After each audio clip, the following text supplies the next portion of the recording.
oats to it into a blender. And she blend that up too.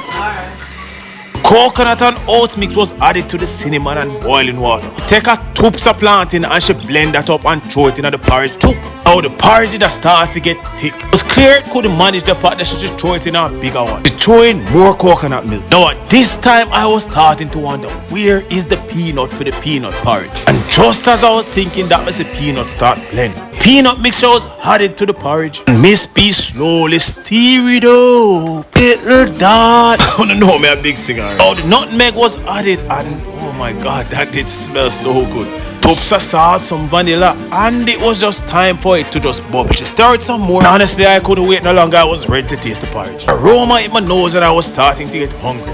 A tubs of sugar was added. Come, I never want too much. Up more stairs and it was time to taste it. But this time I asked my mother for video me to taste the porridge. For some strange reason, my mother missed my mouth